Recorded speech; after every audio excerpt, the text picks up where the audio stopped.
Good morning.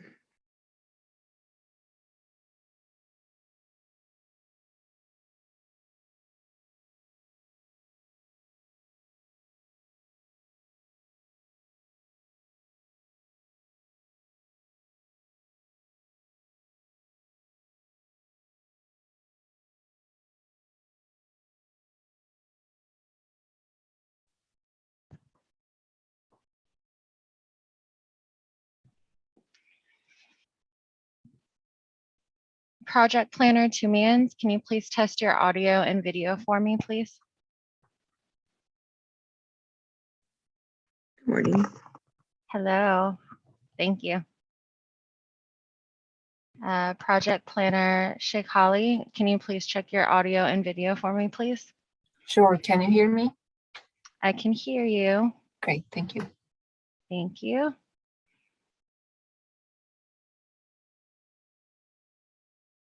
Project Planner McKay, can you please test your audio for me? Test. Thank you, Connor.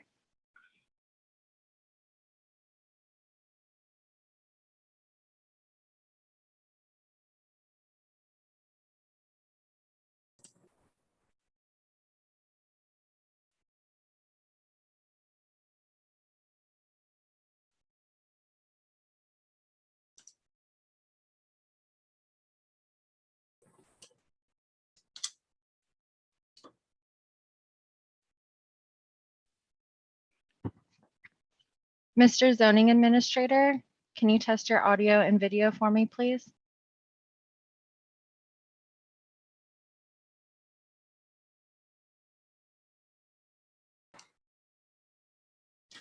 Hey, good morning. This is Andrew Triple here for the January 20th Zoning Administrator meeting. Thank you, Mr. Zoning Administrator. Your audio and video are good to go. Great, thanks.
All right, good morning, everybody. My name is Andrew Triple, and I am the zoning administrator for the city of Santa Rosa. I'd like to welcome you to the January 20th, 2022 City of Santa Rosa Zoning Administrator meeting, which is scheduled to begin at or after 10:30 a.m., and I will call this meeting to order.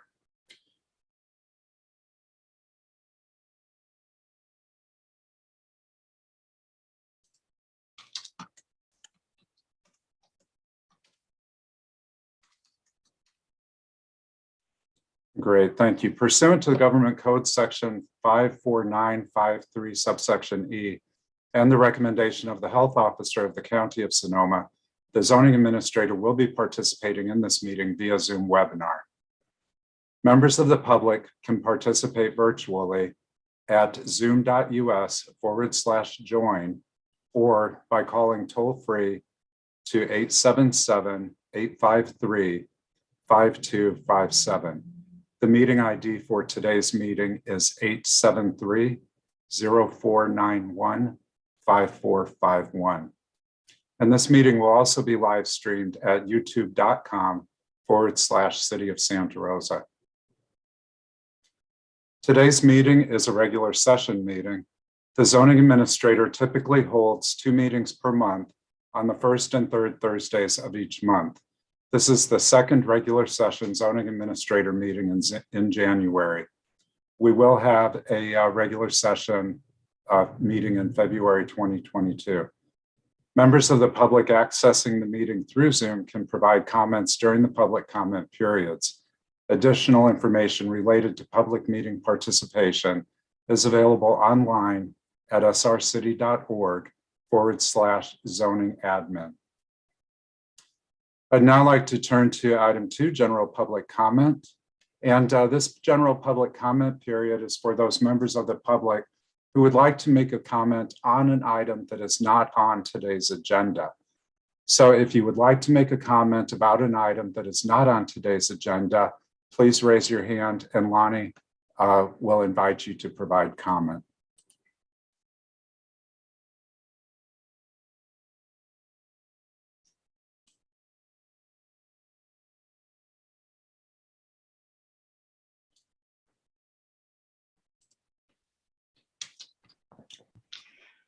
Mr. Zoning Administrator, there are no hands raised.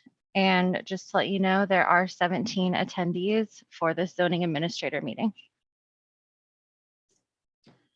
Great, thank you, Lonnie. We'll go on to agenda item number 3, zoning administrator business. The zoning administrator is appointed by the Planning and Economic Development Director and has the responsibility and authority to conduct public hearings and to take action on applications for all administrative permits and approvals issued by the department. A determination or a decision by the zoning administrator may be appealed to the Design Review Board, Cultural Heritage Board, Planning Commission, or City Council as applicable to the decision. An appeal of a decision must be made within 10 calendar days after the date of the decision, and appeals of today's decisions must be made no later than close of business on January 31, 2022. There are no other zoning administrator reports today. We'll move on then to item number 4, scheduled items. We have 4 meeting items today. As was noticed, meeting item 4.1, 3192 Juniper Avenue has been continued to a date certain of February 3rd, 2022, which is the next zoning administrator meeting. A public hearing will be held for this item on February 3rd, and public noticing will be distributed for the scheduled public hearing. For each of the other agendized meeting items, I will ask the project planner for a staff presentation and an applicant presentation or comments. Following these presentations, I may ask clarifying questions of the project planner or applicant. I will then open the meeting for public comment about the item under review. Members of the public are invited to provide comment about the project being reviewed. These comments should be limited to 3 minutes. After the public comment opportunity is completed, I may ask additional questions of staff or the applicant as part of my review. I will then issue a decision to approve, deny, or continue the project for further review. With that in mind, then, we will move on to meeting item 4.2, Canine Companions Early Development Center Project. This meeting item is a request for adoption of a mitigated negative declaration CEQA document and minor conditional use permit approval required for the Canine Companions Early Development Center expansion. The project is located at 2965 Dutton Avenue. File numbers PRJ 21-003 and CUP 21-029. The project planner is Senior Planner Christina Tumians. And Ms. Tumians, if you would like to begin with your staff presentation. Thank you. Excuse me. Thank you, Mr. Triple. I will share my screen now.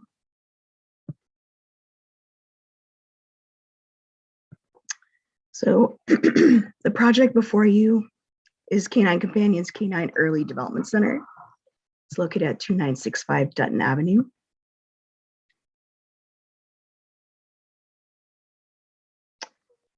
And in summary, excuse me, Canine Companions for Independence proposes to develop a new canine early development center, veterinary clinic, and animal hospital that are ancillary to the existing facility on site. Basically, what they do is they train, they raise and train dogs for people with various disabilities.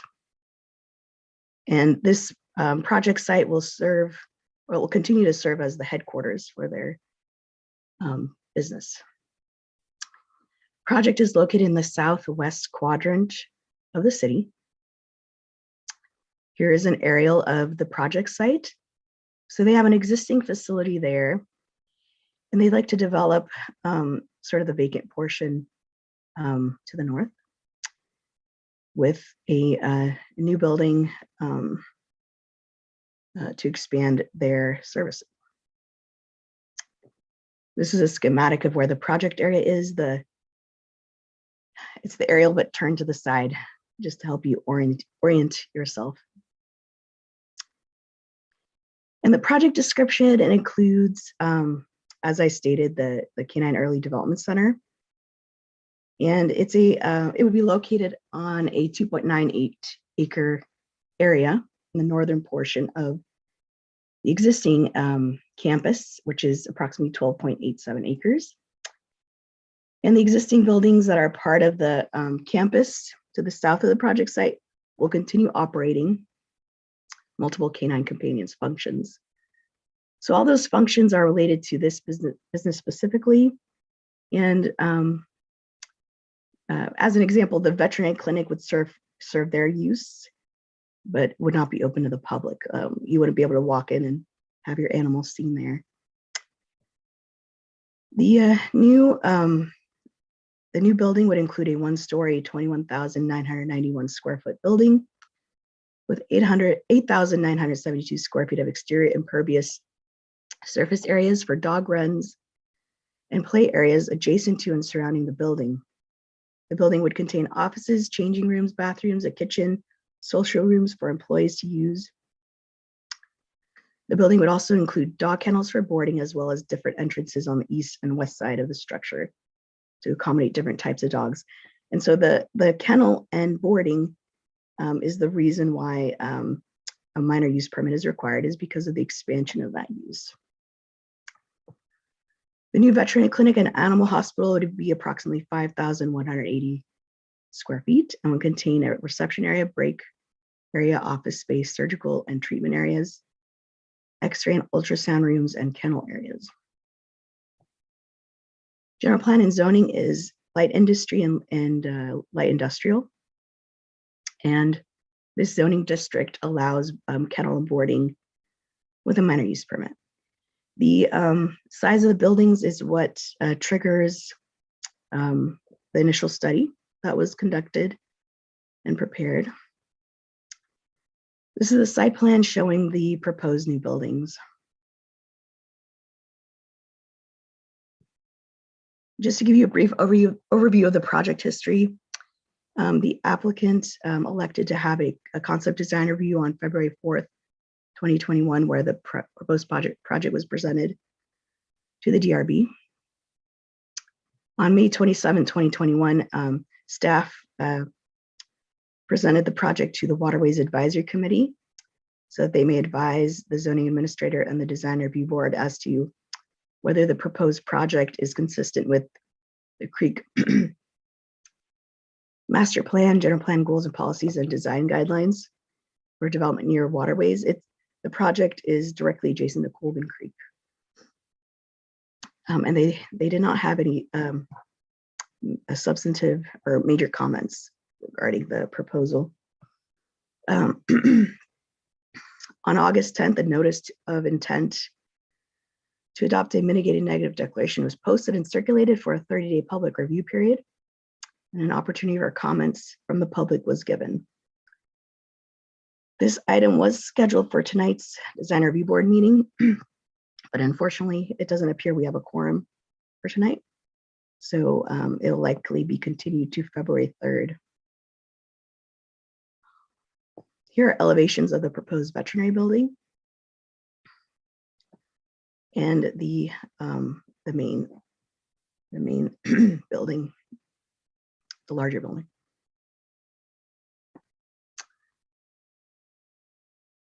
Proposed project would not result in potentially significant impacts that cannot be mitigated to a level of non-significance. The ISM&D has been prepared in consultation with local, state, and federal responsible and trustee agencies. And staff did comply with the 30-day public review period. Pardon me.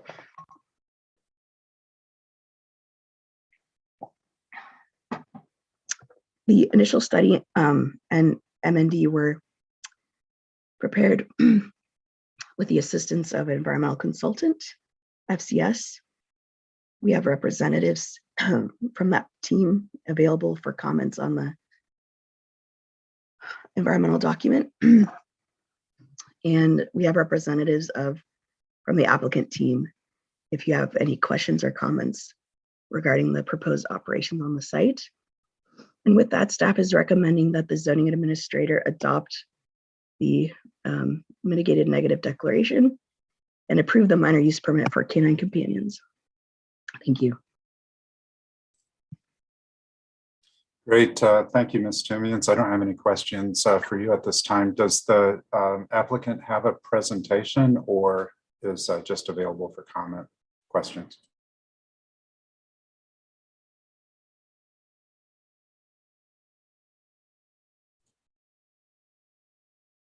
And it does look like we have some hands raised that I believe are members of the applicant team. So I think we can go ahead and unmic them and provide them with an opportunity to more fully describe their project specifically as it relates to the operational characteristics. Sorry, I couldn't unmute. I was panicking. This is Paige Mazzoni. We don't have a formal presentation, but we are here for any questions. Just that this is an incredibly important building for our future, and the faster we can get it done, the better. Great, thank you. I would like to ask you for kind of an operational description. Today the zoning administrator is reviewing, in addition to the mitigated negative declaration document, the request for a minor conditional use permit. In the project materials, I didn't see much information about how much of an expansion this is of your current operations, how many new employees might be introduced to the site as a result of this expansion, and then maybe a bit of a drill down on the boarding. Would you be providing boarding for clients of canine companions who may need those boarding services? So just a bit more detail on these operational characteristics would be greatly appreciated. Sure. So the work that will be done in this building currently resides on our campus and on a leased building across the street in Duke Court. So in terms of adding employees, we don't foresee addition of employees, other than maybe a couple that would be normal growth for us. We will be moving a vet clinic that is on our current campus on the Dutton side of the street into one of the buildings. And then we'll use that vet clinic for offices for people currently in the leased building. Everything else from the leased building will move into the larger building. So there really isn't any addition of employees or operations. It's just getting out of a leased space and upgrading the quality of the buildings. In terms of boarding, this is not a boarding facility, really. We will use it for our own dogs that we breed very, very occasionally.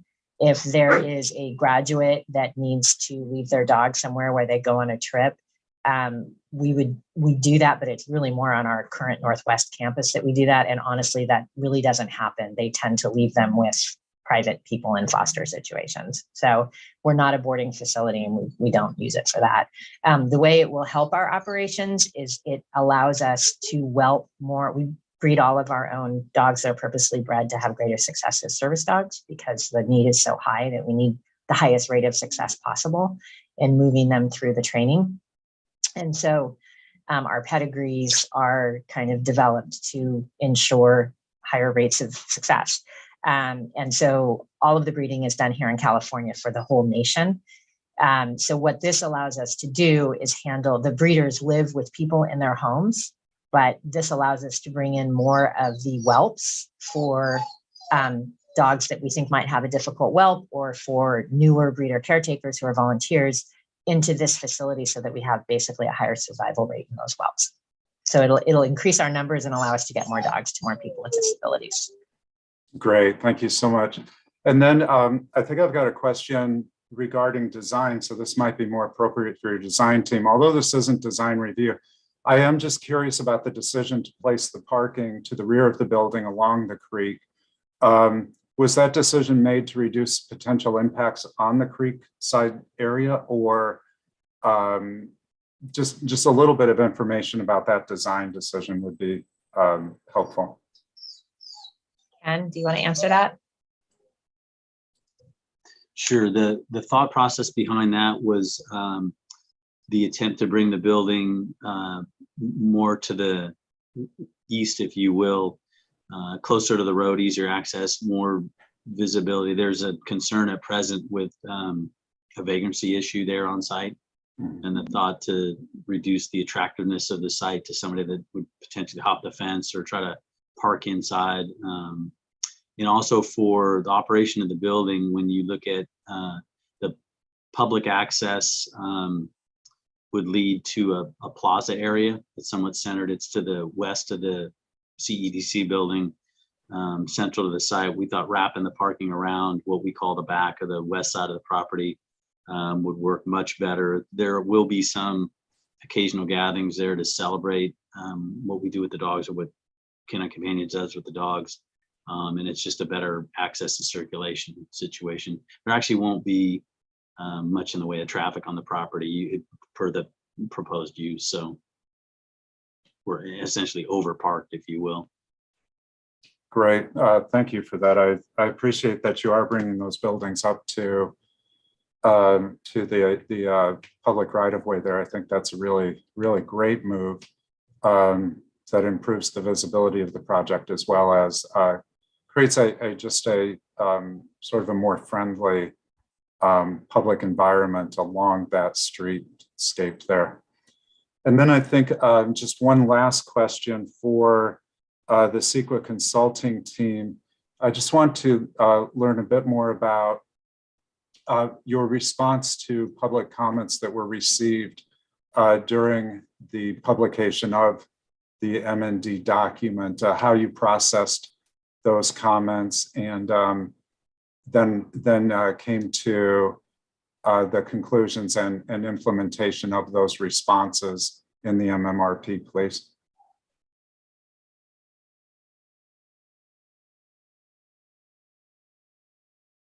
So, Mr. Triplett, unfortunately, I can't see who's on the meeting. This is still Ken LaFranchi talking, but if Spencer or representation of FFC is on, perhaps you can see and unmute them, or.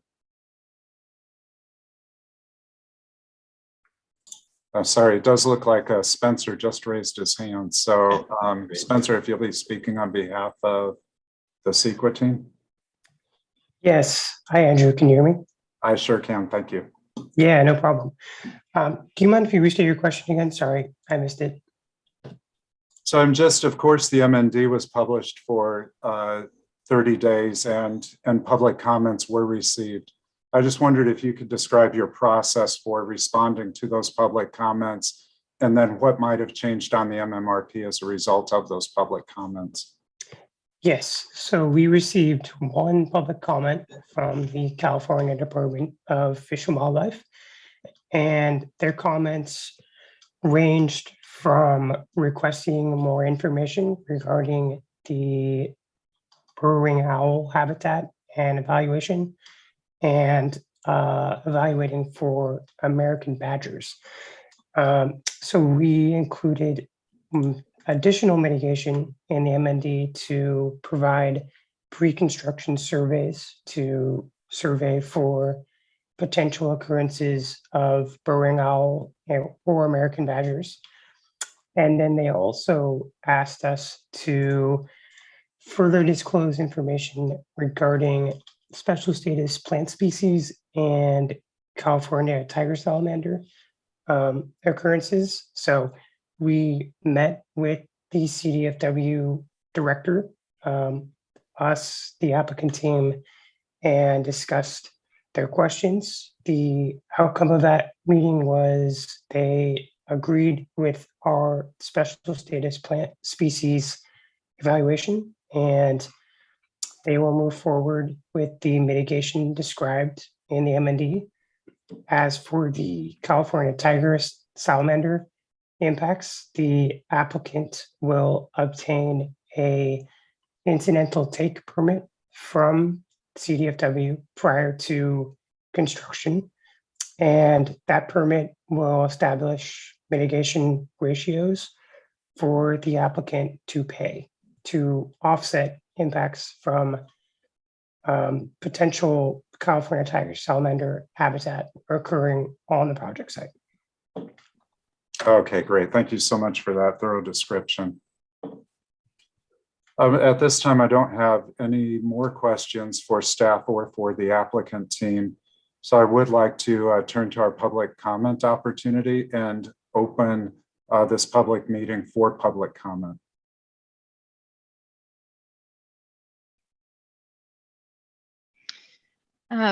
So yes, I would just like to add, if anyone wishes to make a comment, please raise your hand, and you can do so by pressing the icon on the screen. If you are phoning in and you would like to make a comment, please press *9 to raise your hand. Great, thank you, Lonnie. And it does look like Frank Martinet has his hand raised. If you would like to unmute Mr. Martinet, and then when we're ready, you are free to provide comment. Can you hear me now? Yes, we sure can. Thank you. I live about a couple 100 feet from the project, just northeast of Canine Companion, and we've been here for almost 40 years. And our concern is, we love the fact that Canine Companion's there because it's a wonderful organization, and the people are wonderful. But our concern is for the lighting situation on the building, because on their Duke Court building, they have their lights on outdoors, which reflect into our yard and everybody else's yards here all night long, all day long. And we've actually spoken to the people there, and I guess there was nothing we could do. So that would be my concern as far as Canine Companion would be. We already inundated with so many lights everywhere around here, but to have them on 24/7, and I know there is a little problem with the vagrancy around here and things like that, but if they could just be obscured a little bit better would be really nice. Other than that, that's about it. And hopefully we won't have barking dogs all day long right next to us, but Great. Thank you for your comment, Mr. Martinet. I will ask staff and applicant to prepare to respond to your concerns about outdoor lighting. And while we're waiting to complete the public comment period. So at this time, if there are any members of the public wishing to make comment about this meeting item, please raise your hand and we will unmute you.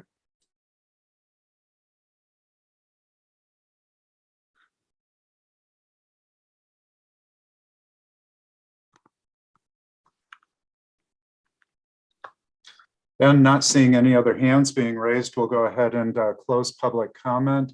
And applicant team, it does look like you are prepared to respond to Mr. Martinet's comment. So as soon as you're unmuted, we'll look forward to your response, and then staff as well. Okay. And Ken can chime in here as well. Hello, Mr. Martinet. So Duke is not our building and we didn't do the lights there, but we can absolutely look at managing this. That is not a Canine Companion's dog, just so you know. So we can look at it. I think it will not be as big an issue because we are putting up a fence, and part of the reason for the very bright lights is security. We are putting up a wrought iron fence as part of this project, and so that is going to help with security quite a bit. We also are planning on putting trees and other kind of landscaping in the parking lot, so it will help to kind of, I don't know, mute the lights that way. In terms of barking, I would not worry because this is, first of all, our dogs don't bark very much, despite the employee's dog you just heard. And it's also a breeding center, so it's mostly going to be little puppies inside. Does that answer the question? Ken, anything you would add? Sure, Mr. Martinet, yeah, we understand your concerns, and with the design, there are lights at the west side, north side of the building, and also around the parking lot. That those are all per code, current code, lowered lights that are downcast, and they're required to not cast light towards the neighbor parcels. So we've met the code with the initial application, and we'll ensure you that all those lights they have what are called cutoff shields, which again cast the light more downward and definitely not towards neighboring parcels. They cast inward, if you will, from the parking lot towards the buildings, but not towards the neighboring parcels. Great. Thank you both. Mr. McNair, I believe you're with the applicant team, and do you have your hand raised?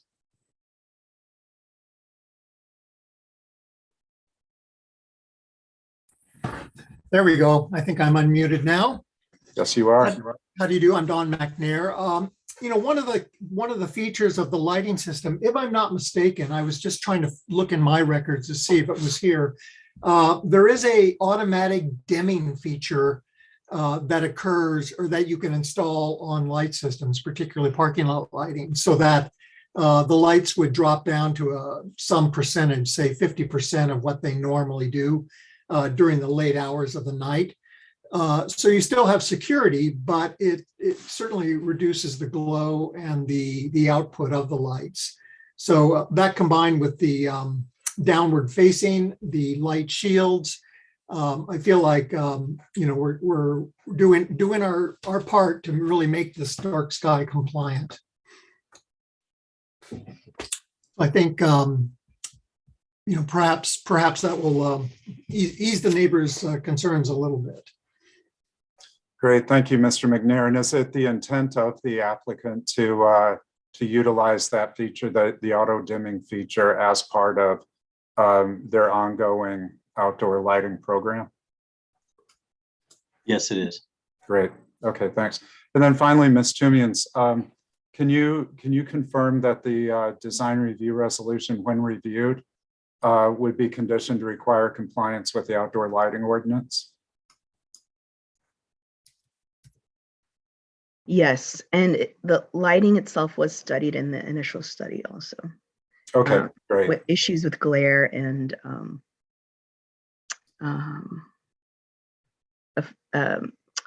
potential adverse effects on scenic vistas and things like that. Sure. Wonderful, thank you.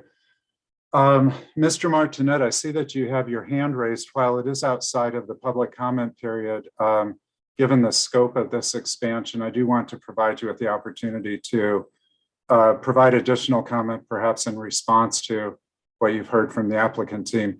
However, I would advise everyone participating in this meeting item that the comments provided by Mr. Martinet will not factor into my decision, since public comment period is already closed.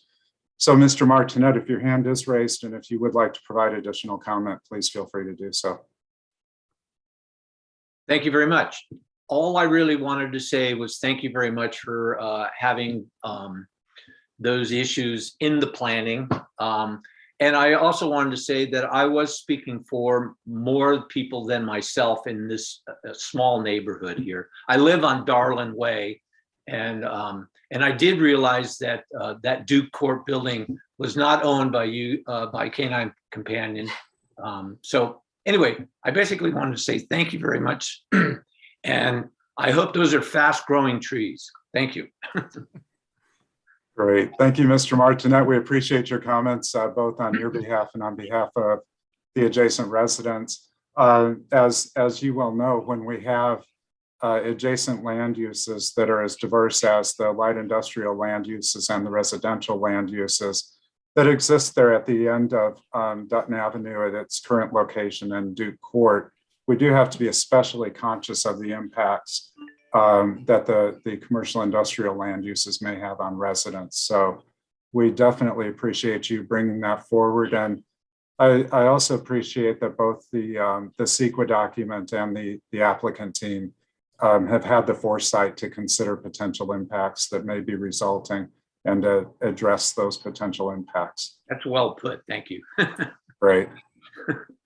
Okay, so with that, then we'll move on to the next steps of this public review, which is a bit of discussion from me, and then moving on to decisions on the resolutions before the zoning administrator today. So I greatly appreciate the effort that's gone into this project. I know that this is an important project for the organization, and certainly to be able to increase the capacity of the organization to respond to need for service dogs is extremely important to the well-being of members of our society, and not just those who utilize service dogs, but also those who provide caregiving and support when needed. So we are excited to have Canine Companions expanding in the city of Santa Rosa.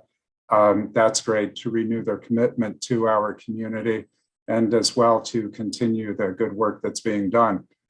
I greatly appreciate the effort that went into preparing the MND, including the meetings with California Department of Fish and Wildlife. I think that's a very important step to engage them, and I encourage you to continue to engage with them throughout the development process. You know, the applicant team noted that they're on an important time frame, and so close engagement and working with not just Fish and Wildlife, but any of the other outside agencies who have responsibility and authority over permitting for this project. It's very important that you stay in step with them and work closely with them. So thank you for the work that was done on the MND in helping to fulfill the requirements of CEQA and ensure that the city as lead agency has adequately completed its environmental review responsibilities. Then in terms of the land uses that are before the zoning administrator today, thank you for the additional detail about how the operational characteristics of both the current site and the leased property would change and would be consolidated, but then also what that means for an increase in intensity of use. After reviewing the project, that was one of the primary thoughts that I had or clarifications that I needed was what is the resulting change to intensity of use. And I feel that you did a great job of clarifying that for me. So thank you for that. So with those comments in mind, I will then move to the first resolution before me, which is a resolution of the zoning administrator of the city of Santa Rosa adopting a mitigated negative declaration for the Canine Companions Canine Early Development Center expansion located at 2965 Dutton Avenue, assessor parcel number 043-135-031, file number PRJ 21-003. After reviewing this resolution and listening to the presentations, reviewing project information before me, I do feel confident that I can make the necessary finding to adopt the resolution, which would adopt a negative mitigated declaration, as well as the associated mitigation monitoring and reporting program for the Canine Companions Early Development Center expansion.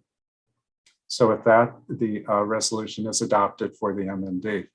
I'll then turn to the resolution for the minor conditional use permit. Let me find that here, which is a resolution of the zoning administrator of the city of Santa Rosa approving a conditional use permit to allow the Canine Companions Canine Early Development Center for the property located at 2965 Dutton Avenue, Santa Rosa, APN 043-135-031, file number CUP 21-029, as part of project PRJ 21-003. So then this resolution works in partnership with the design review, which was scheduled and I believe is being continued. But what the minor conditional use permit resolution would do is allow for the expansion of the land use. So it really doesn't look at the design of the project, except to ensure that the site layout and the operational characteristics of the proposed project comply with zoning code regulations, other applicable regulations, and that the project itself and the site are physically suited for the operational activities, the density and intensity of the proposed uses. We also want to be sure that the proposed land uses would not constitute a nuisance or be injurious or detrimental to the public interest, health, safety, convenience, or welfare, or materially injurious to persons, property, or improvements in the vicinity. And so today we heard public comment from Mr. Martinet. In response, the applicant team and staff provided assurances that the concerns of the adjacent residents, especially with regard to potential for light impacts, light pollution, as we might refer to it, can be responded to effectively both through project design and through implementation of operational controls. And so with that, as well as having reviewed the resolution and the conditions of approval, I can make all of the findings needed to approve the minor conditional use permit to allow the expansion of the Canine Companions Early Development Center on the site at 2965 Dutton Avenue. So the minor conditional use permit resolution is approved as well. I do want to note that the adoption of the mitigated negative declaration is subject to the CEQA regulations concerning challenge to the adoption of the document. So please be aware of that and file the appropriate notice of determination within the timeframes required. Then as for the minor conditional use permit that has been approved, that will be subject to the 10-day appeal period, which will end on January 31st, 2022. Should a member of the public wish to appeal this decision of the zoning administrator, an appeal must be filed in room 3 of City Hall with Planning and Economic Development by the close of business on January 31st, 2022.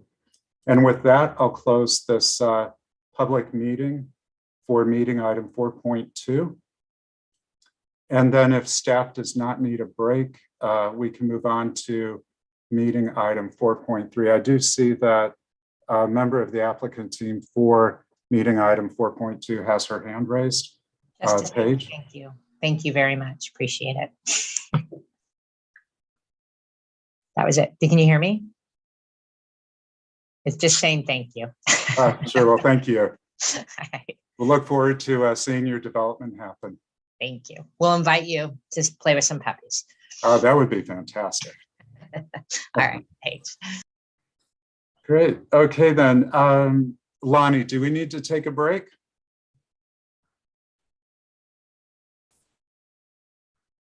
I'm fine to keep going if everybody else is.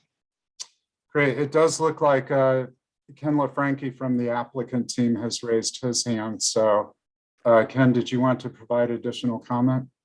Just I want to echo what Paige said, just a quick thank you. I appreciate all the time and effort that went into it and how it was conducted. And, Kristen, just a special shout out or thank you to her. She obviously doesn't feel well, and to show up for the meeting and promote it, or at least present it the way it was. I just wanted to say thank you. So appreciate it. Great. Thanks so much for recognizing Kristen A's work, Ken. And so with that, we'll turn to I muted myself there. So with that, then we'll turn to meeting item 4.3, the King Garage project. And this is a request for a minor landmark alteration permit to allow construction of a new detached 2-car garage with new driveway access for the property located at 615 Polk Street. A CEQA exemption is recommended for this project. The file number is LMA 21-001. And the project planner is Monet Shikali.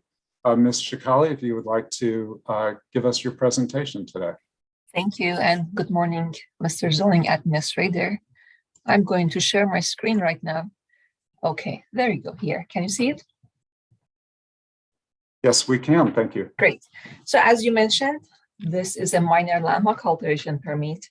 And let me go to the next page. There you go. So the applicant is proposing to construct a new detached 660 square foot garage with a new driveway access. Here is an elevation or illustration showing where the garage will be placed and how it would look like with the existing homes along that street. The property is located within one of our historic districts. That's the reason they are going through this landmark alteration permit. So here is the project site, as you can see, along Polk Street. The zone is R16, which stands for single family residential, and within historic district. And the general plan land use is low density residential. So I just want to say this property is one of the pretty large properties in that area that has no garage. And the applicant is proposing to add a garage with the driveway to provide parking on site for the project. Also, the applicant is proposing to add an accessory dwelling unit. However, accessory dwelling units are not subject to the landmark alteration permit. So it will not be part of this permit, but I just wanted to let you know they are also proposing that. And here are some pictures from the existing parcel from the backyard and facing along the street. There is an old shed that will be destroyed. That is not the historic historic structure. The applicant has provided a historic report prepared by a certified architect that provides all the required findings for historic structures within the historic districts and explains that the project has no negative impact on historic properties. Here is the site plan that shows location of the proposed garage with the driveway. So the garage will be similar to other garages in that neighborhood. It will not be too close to the street. It will be like almost 40 feet setback from back of the sidewalk. Most of the garages in that neighborhood are set back larger, like not 19 feet, more than 20 feet from back of the sidewalk. And the garage setbacks meet with the required setbacks, which are 5 feet, and also meets with the total lot coverage. So here is just like another illustration shows how the garage and ADU will be placed on that parcel. And there's a detail of the materials used for this garage. The maximum height allowed for an accessory structure is 16 feet, and the garage will not exceed that height. And here is another elevation showing the proposed garage and next to the existing house. These are the rear elevations. And notice was sent to neighbors within 600 feet. Staff did not receive any comments or questions about the proposed garage. And the proposed project has been reviewed in compliance with the California Environmental Quality Act, and it qualifies for a Class 3 categorical exemption under Section 15303. In that, the garage is an accessory structure to the existing residence. With that, the Planning and Economic Development Department recommends that the zoning administrator, by resolution, approve a minor landmark alteration permit for the property located at 615 Polk Street. I know the applicant, Mr. King, is available also. If you have any questions, he can answer your questions. And that was my presentation. Thank you.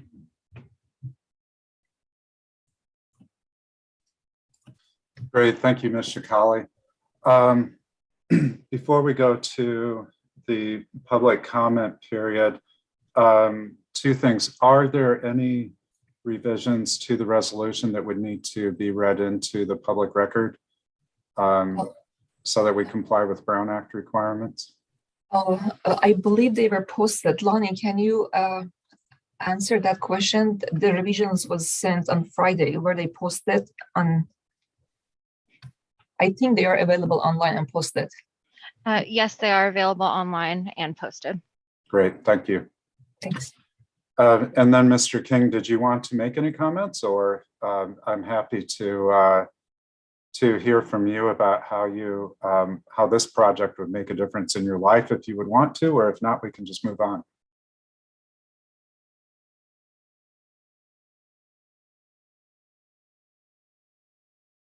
And Mr. King, I believe you're unmuted now.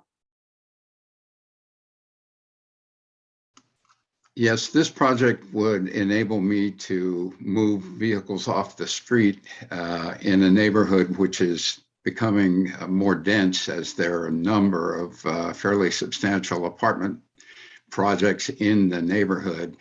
It would also, I have an old classic Saab that I would like to have garaged, and I'm getting to be an old fellow, so I'll be soon 75. And I've wanted to do this project for quite some time. It would also give me the ability to put in an electric charging station, as I hope to get an electric vehicle soon, and do my part for the environment. I'd just like to say it's been a real pleasure to work with Monet. She's been a big help in this project. Thank you very much. Great, thank you, Mr. King. And also thank you for providing the historic resource evaluation as part of your project. With that, I would now like to open this public meeting for public comment. And I do see that Cher Ennis has her hand raised. So Lonnie, if you could unmute Ms. Ennis. Good morning. Can you hear me? Yes, we can. Good morning. Good morning. I just wanted to call in and express my strong support for this project. Mr. King has been more than patient with getting this going. It's been something in the works for many years. The architecture of the structure as seen from the street is actually very similar to what my garage looks like. And my garage was built around the turn of the last century as a barn. So it fits in really well with what's already existing in the neighborhood. Getting vehicles off the street is a great goal. And I hope that this will move forward swiftly. And that's it. Thank you. Great. Thank you, Ms. Ennis, for those comments in support of the project. And Mr. Kevin Anderson has his hand raised. So Mr. Anderson, if you would like to speak. Hi, friends. Thanks for those comments, Cher and Ron. Great to hear your voice. Just to be clear, this is not a NIMBY comment. I sit on a number of Santa Rosa-based groups, including the West End Emergency Prep, the West End Neighborhood Association, and I'm wholeheartedly behind anything Ron needs going into his retirement, which I hope Ron will be sooner than later for you, as well as storing that vintage Saab. I'd love to talk to you about the EVs. You obviously, that Mercedes and the pickup truck as well need to come off the street. Fantastic. He didn't mention, but I'll say he also mentioned to me personally earlier this week about a space to wrench. He's a mechanic and has very, very amazing skills in that respect. So I think this will also provide that. And then also mention the ADU as a place that he can age in place. One of the things that he mentioned that was interesting to me was that he tried to get this built a while ago. And in historic, specifically in the West End Historic District, I think it was the Cultural Heritage Board, if I remember correctly, blocked it. They really wanted to put it in the, they really wanted him to put in the very back property, which I can tell you would be a mistake because of the fact that there's a walnut tree there. And that's one of the ways Ron welcomed us into the neighborhood when we moved to go, was with some walnuts. We traded walnuts for lemons. So one of the things I would say is I'm wholeheartedly behind this, pretty much all of this project. The one thing that I would mention is, just as a youth mentor in environmental and climate projects, I don't know if this is a possibility, but I'd love to talk about it. Just the unpermeable nature of cement. I'm just curious if, and I know Ron mentioned that decomposed granite, stuff like that is very expensive. But I would just point out that there is a very, very old peach tree in his yard. I always try with youth to mention the carbon benefits of the trees provide, the carbon storage benefit. I don't know if it's possible to keep that, but I just wanted to point out that as someone that is constantly trying to navigate both city bureaucracy and also youth empowerment, and also bringing in older generations to support what the youth need, certainly keeping as many trees as possible in the ground, especially ones that provide food, super important.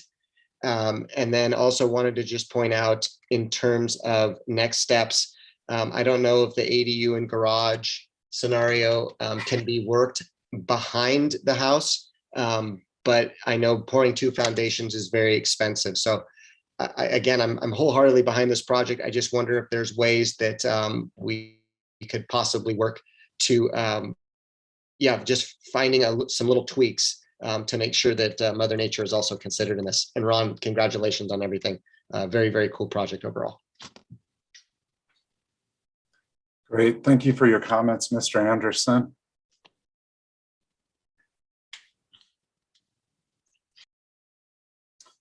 I think not seeing any other hands raised to provide public comment, I will go ahead and close public comment. Mr. King, maybe just in response to Mr. Anderson's comments, provide some feedback as it relates to the construction of the driveway, maybe some alternatives that you've explored there, and as well as to document whether or not you would be removing that peach tree, please.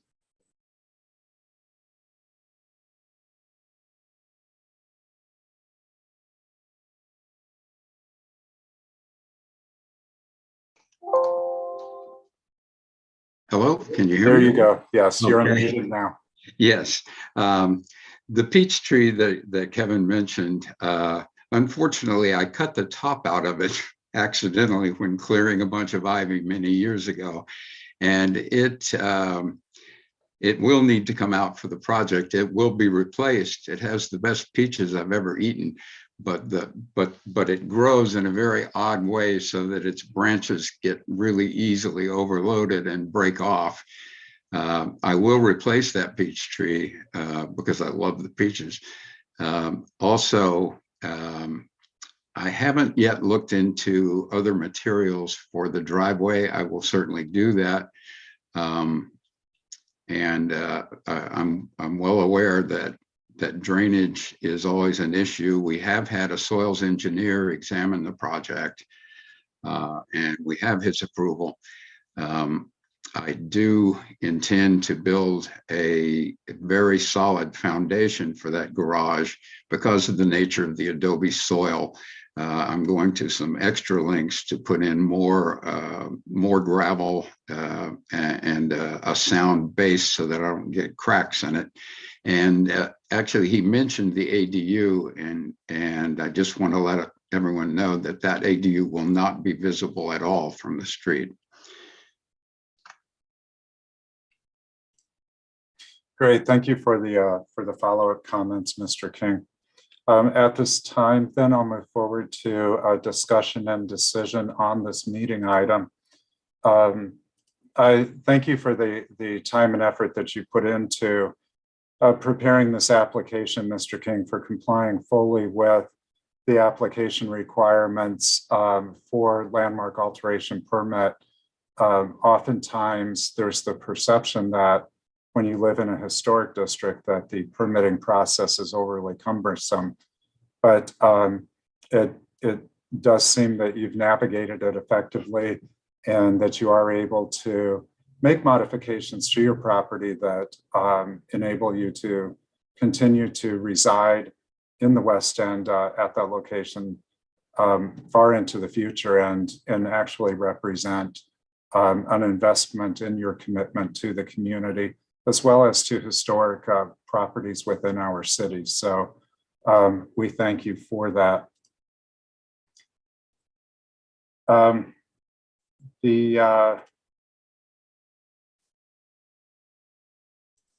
was turning now to the resolution. I need to find where it's located here.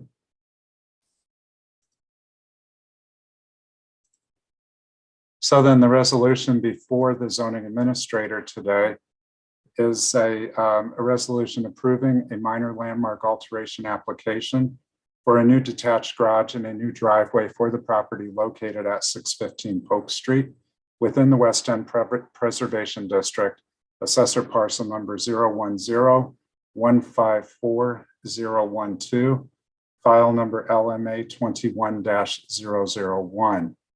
After reviewing the project information, listening to presentation and testimony by staff and by the applicant, I am able to make all of the findings to approve this minor landmark alteration permit resolution for the project. And so therefore it is approved. I do advise the applicant that this approval is subject to a 10-day appeal period. That appeal period will close on January 31st at the close of business. And any members of the public wishing to file an appeal should file that appeal in room 3 City Hall with Planning and Economic Development. And so with the approval of this resolution, I will close meeting item 4.3 and will then turn on to meeting item 4.4, the Marlovich Residence Project. And this project is a request for a minor hillside development permit to add approximately 2,916 square feet to the rebuilding of a 3,994 square foot single-family residence destroyed by the Tubbs Fire in 2017. The proposed project would ultimately develop a 6,910 square foot new residence with a swimming pool. The proposed project is located at 3855 Royal Manor Place. A CEQA exemption is recommended for this project, and the project file number is HDP 21-006. Ms. Shikali is the project planner for this project as well. So Ms. Shikali, if you would like to provide presentation. Thank you. I'm going to share my screen again, my PowerPoint presentation. There you go. And as you mentioned, this is a minor hillside permit, minor hillside development permit, and this is a public hearing. The project was scheduled last year for the zoning administrator, and a day before the meeting, we received an email from public requesting for the public hearing. And the applicant submitted the requirement for the public hearing and has posted signs on the site for today's meeting. Next page. And here is a picture or image showing of the proposed house. And as you mentioned, the applicant is proposing to add 2,916 square feet to the fire rebuild of a 3,994 square foot single family residence, with including the garage and the construction of a new swimming pool. The total area of this new residence is going to be 6,910 square feet, and that whole area includes the living space, the garage space, and covered outdoor areas and patios. The house will be a 2-story building with 4 bedrooms and 4.5 baths, and the garage will be for 3 cars. So here is an aerial view of the existing site. The zone for the parcel is planned development, and it is located in the Rebuild Resilient City zone. The general plan land use is very low density, which allows for 1 single family home. And as you can see, lots of trees were destroyed during the fire, and only maybe a few trees are left, but majority are burned. Here is how it looked like pre-fire, and the location of the house. And as you can see, they didn't have any pool, so the pool will be a new addition also. So here are some street views for the house pre-fire. The house was pretty hidden behind the existing trees. Only the front elevation was pretty visible along the Royal Manor Plaza or place. And this is how it looks like. One house next to it, it has been built, as you can see, and the new one, the proposed house, will be next to the new built house. And here is the site plan overlay, which shows the location of the proposed house and, of course, the proposed pool. Here is another site plan showing the contour map, slope contours. I will try to go over next slides, explain where the new addition is located. So here is the site plan shows the previous house and the proposed house. As you can see, the previous house was part of the house was built on the slope more than 10%.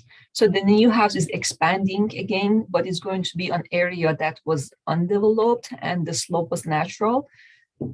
And let me go to the next page. And here is the slope analysis map that shows the areas with slope greater than 10% and 25%. The darker green are the areas that have slopes more than 20%.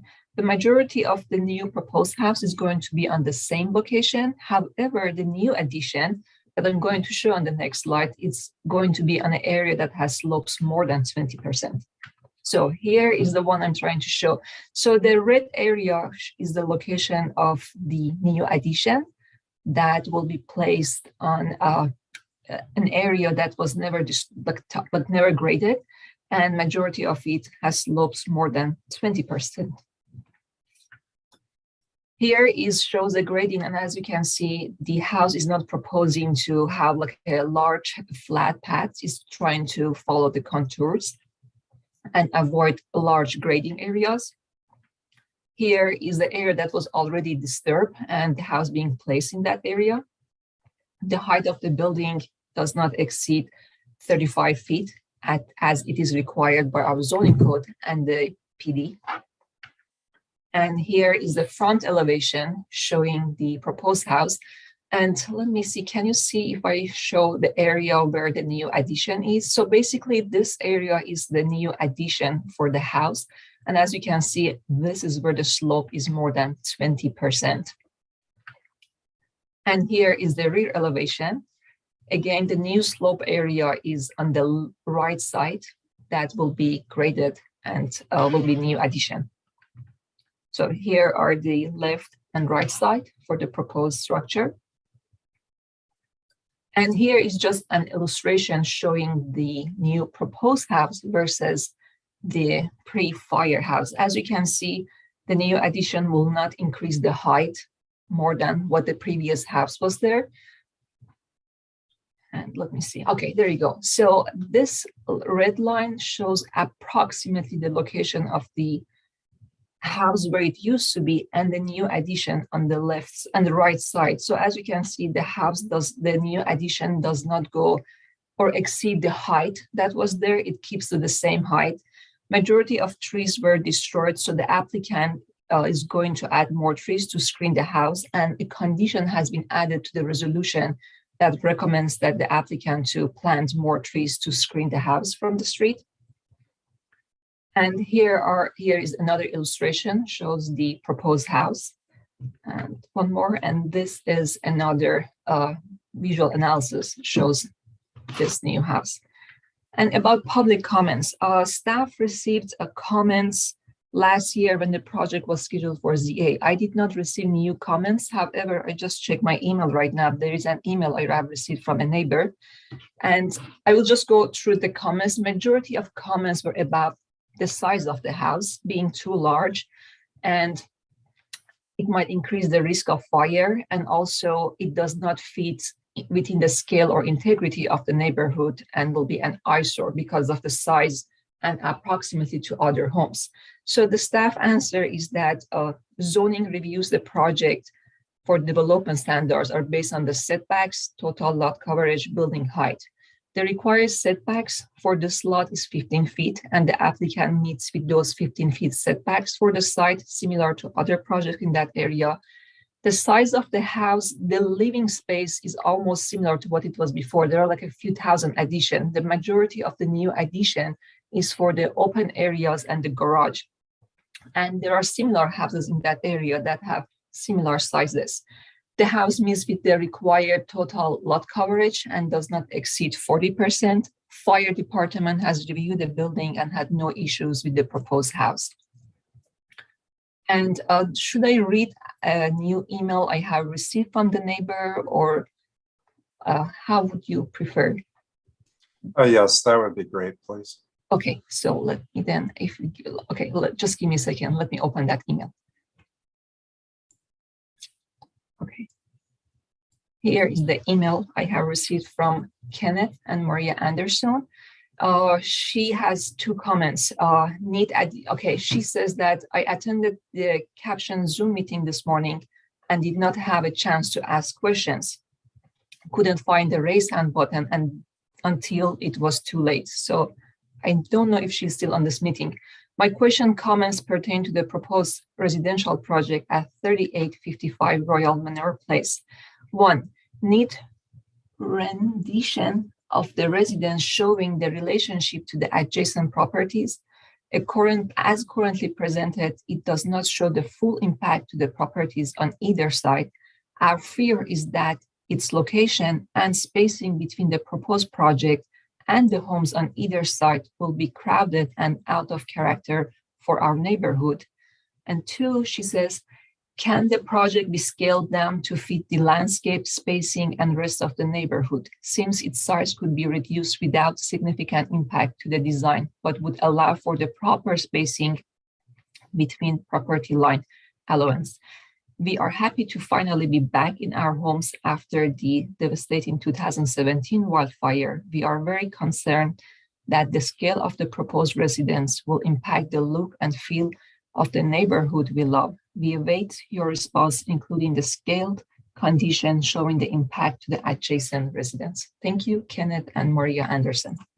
So that was the email I received today, and I tried to answer those questions in my PowerPoint presentation.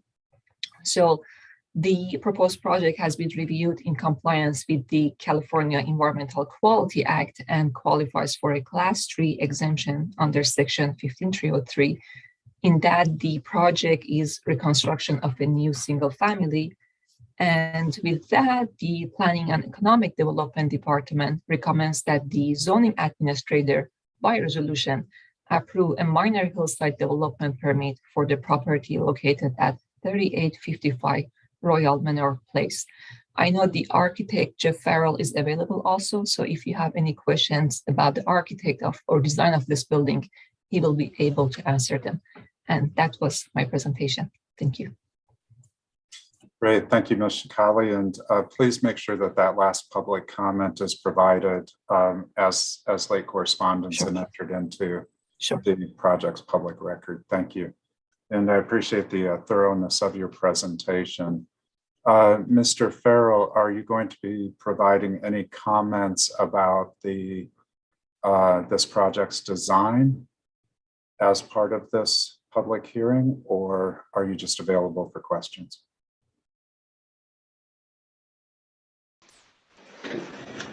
We're just available for questions. I want to thank Monet again for her thorough presentation and addressing all the public comments.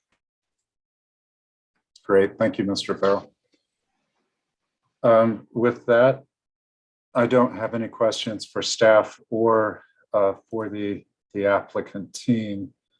And so I would like to turn to, since this is a public hearing, I would like to open a public hearing and invite members of the public to provide comment should they choose to do so. And it does look like at this point in time, we have 2 hands raised. So we'll turn to Paru Kohli first for a public comment. And you are unmiked and free to provide your comment. Thank you. Hi, good morning. Thank you for this opportunity. My name is Parul Kohli, and we're rebuilding our house right across the street. It's the first house on the other side. And we are very concerned about the scale and the massiveness of this upcoming project. It's going to obstruct our views. It doesn't seem like it's going to be in harmony with the feel of the neighborhood or the integrity, and the side extension that they're building is totally going to be a hindrance to our views on the opposite side. So the green feel, the expanse that we used to feel, I think it's going to be very obstructed by this huge monument that's coming up. So I wanted to voice my concern about that, and I hope it will be taken into account. Thank you. Great, thank you, Ms. Kohli. And next we have Kelly A. with a raised hand, and it looks like staff is unmuting you, so you'll be able to provide public comment. Hi, thank you. Yes, this is Kelly Allers, and we are also a immediate neighbor to this new development. And I just want to build on what Parul has said. You know, many of us lost our homes in the Tubbs fire, and we came back for a reason, and that's because of the charm of this area. We come for space, we come for the view, we come for the natural beauty. And while I appreciate Monet's presentation, and it was well done, and it looks like some of our concerns she addressed, it just seems that this size of a house on that lot is out of proportion. And we really want to keep the integrity of this neighborhood. That's why many of us have moved back and went through the rebuild process. Similar to Maria, it seems that this could be scaled back in a way that isn't obstructing views, isn't creating an eyesore to this particular street. I recognize there have been some other houses that have been built of this size, but most of those have larger lots or are at a higher level where they're not obstructing views of other homes. And on one particular, just up the street, the house is built, and it is the lot line. I mean, it encroaches on the neighbor's lot line, and that is a big concern to us. That's not why we moved here. That's not why we rebuilt. And so we are concerned that this house is out of proportion for this space. Great, thank you for your comments.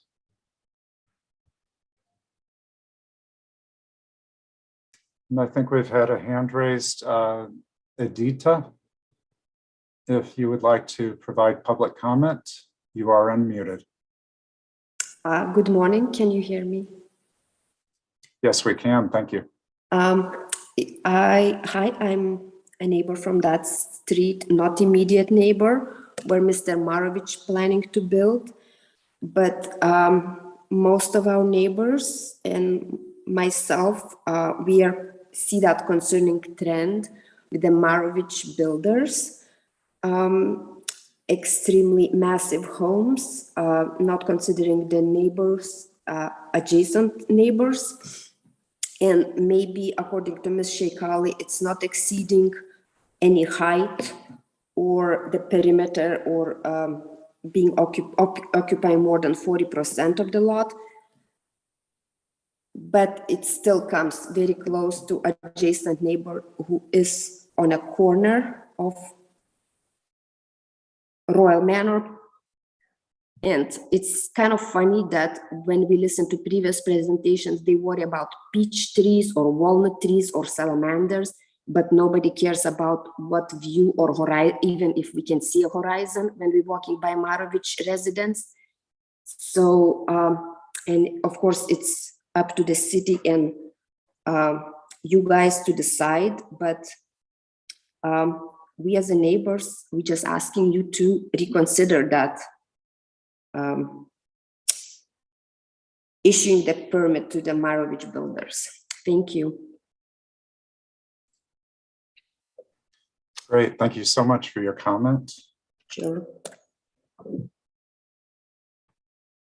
We don't have any other hands raised, but let's give it a moment to be sure that we have heard from everyone who's participating in today's meeting. Mr. Farrell, please be advised that I am going to, when I close public comment, ask you for some responses to these concerns that have been expressed by the public.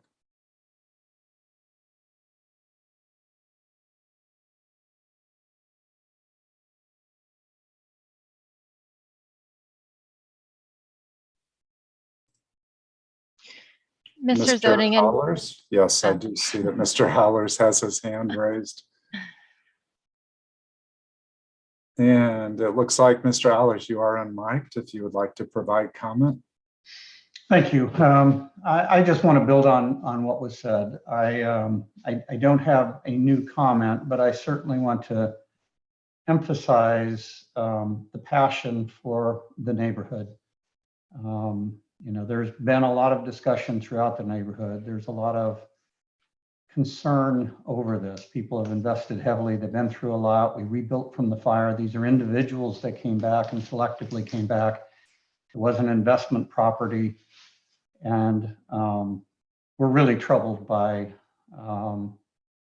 the approach, the size, the scale of this property. And it is inconsistent with the reason all of us are here. And I hope that, you know, the emotional component of that is weighed heavily before a decision is made. And that's really what I want to weigh in with. Great, thank you for those comments, Mr. Hollers.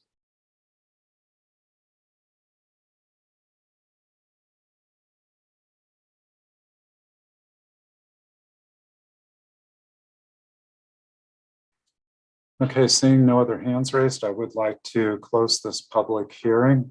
And I do want to ask Mr. Farrell and the applicant members of the design team to address these concerns by adjacent neighbors and property owners regarding the scale of the proposed project and overall design considerations that were made during the design process.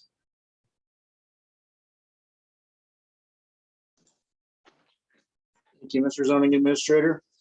To address the first, I think the scale of the project is consistent with other homes that are in the neighborhood. We prepared a short list of square footages and concluded that what is proposed here is in line with other adjacent properties of approximately 4,000 to 4,800 square feet. An additional inclusion of the garage and outdoor living areas brings that to the total of 6,900, which we understand by itself appears to be a gross outsize, but when you consider all of the portions that go into calculating 6,900, the house size is in line with the rest. Regarding the view considerations, it is our responsibility to design professionally in compliance with the hillside ordinance for the city of Santa Rosa. In doing so, we maintain the side yard setbacks along with the height requirements, and the design of the home steps down the hillside to minimize the flat pads and graded areas that would otherwise be proposed.